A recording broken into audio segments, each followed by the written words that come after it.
Great Britain had a historic night of local elections. Reform UK, Nigel Farage's new upstart party won big, decimating the Labour Party and the Conservative Party. Restore UK, an even more hardcore right-wing party, won 10 out of 10 in the districts in which they ran candidates. So I had an uncle today say that he voted Reform because there's too many people entering the country.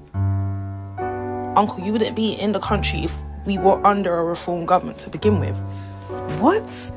And you know what's more crazy? You are denying people of resources that you have access to because there's too many people coming in. Do you know that? Farage's Reform UK wins big in local elections, splintering two-party system and piling pressure on Starmer. London, the hard-right Reform UK party led by Nigel Farage has surged in England's local elections, while the governing Labour Party has slumped, deepening doubts about Prime Minister Keir Starmer's ability to govern and further splintering Britain's traditional two-party political system. Results announced early Friday show that the Reform Party of Farage, a chief architect of Brexit and an ally of U.S. President Donald Trump, has gained more than 600 seats, while Labour had lost more than 450. The Conservative Party, the other half of the duopoly that has dominated British politics for more than a century, lost nearly 300 seats. Labour are being wiped out by Reform in many of their most traditional areas. And what you're going to see later on today is the Conservative Party being wiped out in their heartlands. Farage told reporters Friday morning, as some councils were still counting the vote. He insisted his upstart party, which won just 5 seats in Parliament in Britain's last general election nearly 2 years ago, has since climbed in the polls and was no longer a fluke or a protest vote, but a truly national party that was here to stay.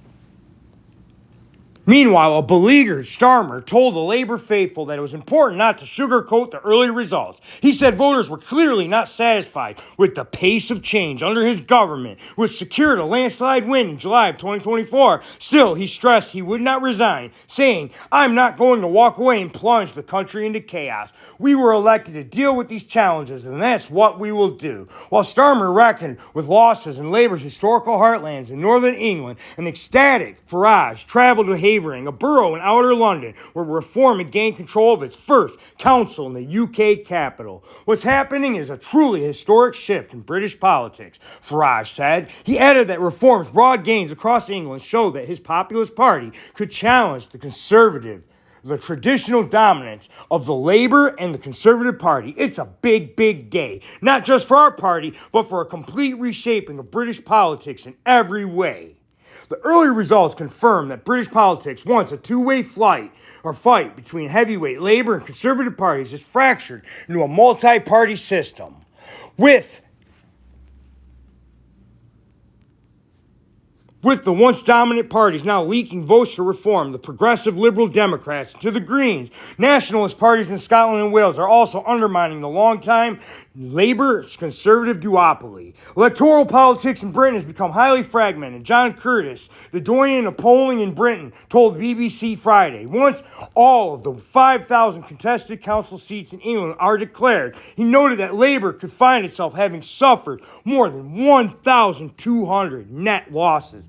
Those losses would be a testament to Starmer's unpopularity, his government's missteps on policy, and Labour's failure to lighten the dour mood among the British public. In Starmer's first year in office, his team sought to head off Reform's surge by appealing to right-wing voters with tougher rhetoric and policies on immigration. That strategy backfired. Reform continued to surge in the polls, while Labour alienated its progressive voter base. Many of those disaffected Labour voters had flocked to the New Look Green Party, led by Zach Polinsky, a former hypnotherapist who became party leader in September. Under Polinsky's leadership, the Greens have sought to broaden their appeal beyond its traditional pro-environment base. It has lambasted Starmer's government over its supposed lack of support for Palestinian rights and proposed a string of populist economic policies, including a wealth tax. Much of the support for the Greens is clustered in cities. In the London borough of Hackney, the Green Party won its first ever elected mayor on Friday as Zoe Garbett ousted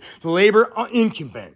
In her victory speech, Garbett said the results across the country showed that voters were desperate for an alternative to this failing Labour government. Although the Greens have so far gained control of fewer than 100 council seats in England, Curtis noted that support for the Greens is nonetheless causing Labour to lose plenty of seats to Reform as it splits the left-wing vote. Labour's vote has tended to suffer more when the Greens have recorded a strong vote than when Reform have done, he said. This suggests that sometimes the flow of votes from Labour to the Greens has enabled Reform to gain a Labour seat, despite Labour pleas for voters to vote tactically to keep Reform out. While many Labour voters have shifted to the Greens, many traditional Conservatives, known as Tories, have switched to Reform. Farage's party won control of the county council in Essex, which the Conservatives had controlled for 25 years.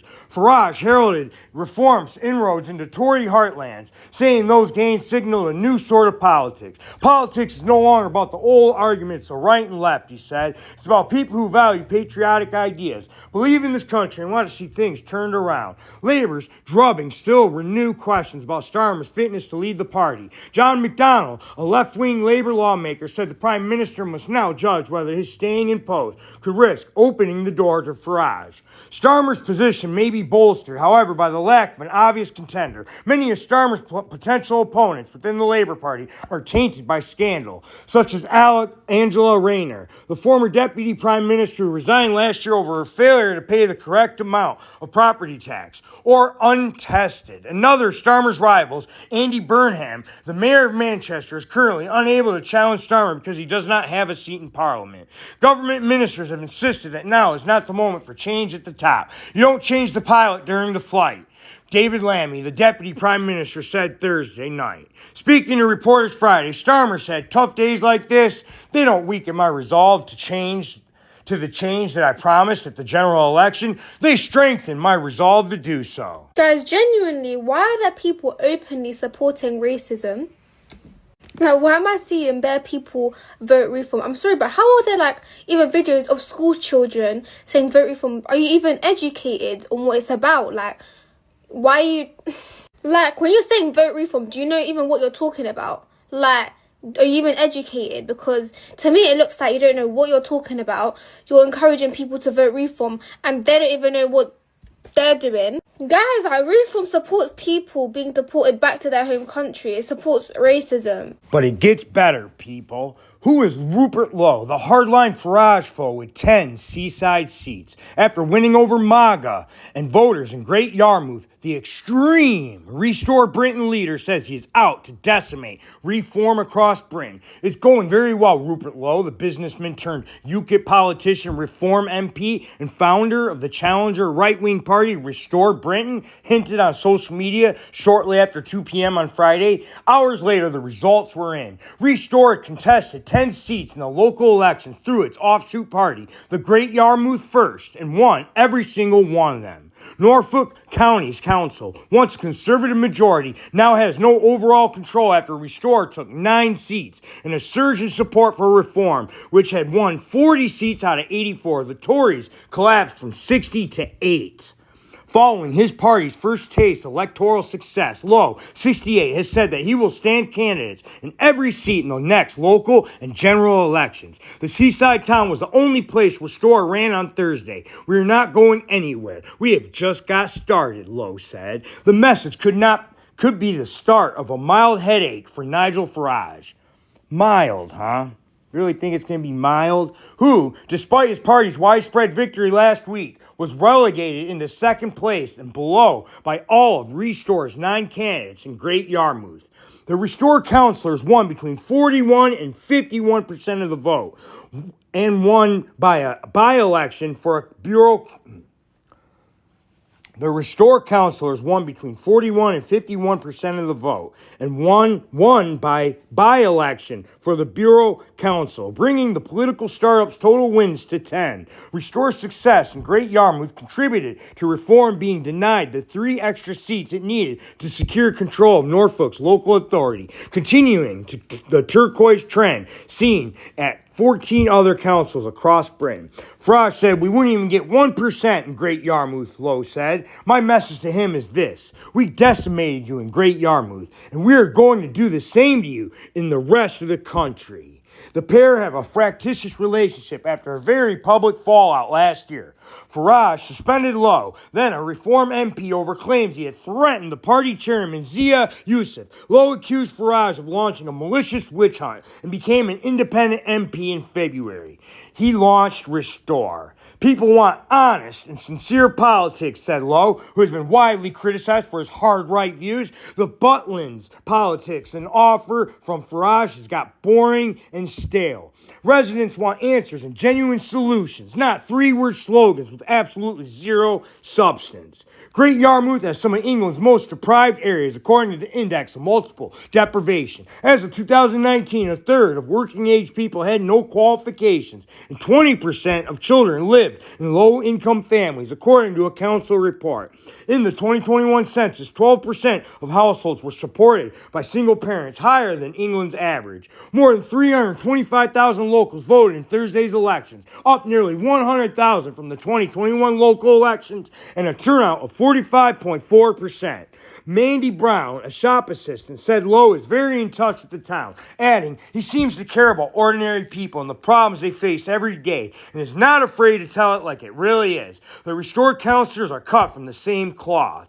Keith Blair, who works on the town seafront amusements, praised Lowe as a plain-speaking man and gets things done, saying a lot of people are really chuffed with that his team will be running the team council or the town council.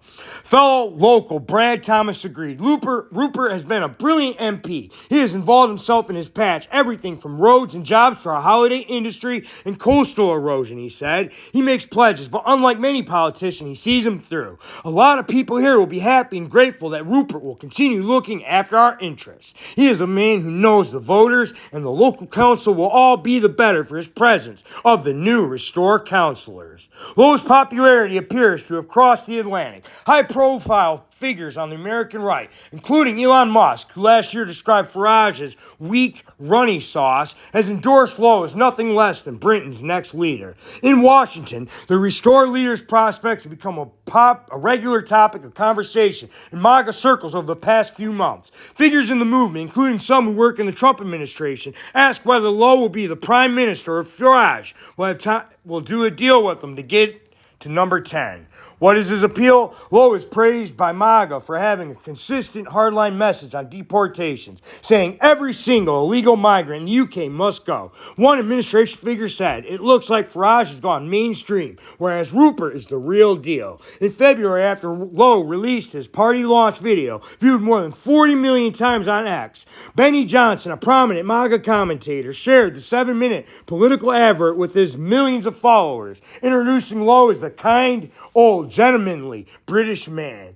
In the clip, Lowe pledged that he would crush parasitic Britain as he strolled around his farm dressed in wax jacket and Wellington boots. General Mike Flynn, an advisor to President Trump during his first term, insisted that Lowe was the leader every Brit needs right now. Not everyone's convinced. Raheem Kassam, former advisor to Farage, who lives in D.C., said Lowe's appeal was overstated in an immediate post-Minnesota world where MAGA Americans were seeking to project their ebbing deportation aspirations. Lowe felt like a pressure release valve. As reality set in, he's increasingly perceived as a clown world candidate, semi-backed by the clown world. Failed Doge chief Elon Musk. Restore has a lot of support from anonymous foreign online amplification accounts. Yeah, okay, idiot. Lowe has been labeled Britain's most extreme MP by the campaign group Hope, Not Hate, and his party has drawn criticism for its unpalatable views. In February, a Restore Party spokesman said that while Reform believed that anyone from anywhere can become British, it believed that being British was defined by indigenous British ancestry and Christian faith. Such extreme views currently appeal to a small minority in the UK. In YouGov polling in April, Restore trailed on 4%, compared with their Reform rivals on 20%. Don't let that propaganda sway you. 10 out of 10 victories. Imagine if they ran candidates across the entire country. We are officially cooked. The UK is cooked. Reform is winning. This country is a joke. You know what? I might go pack my bags and now I'll be real. Let me go find my suitcase.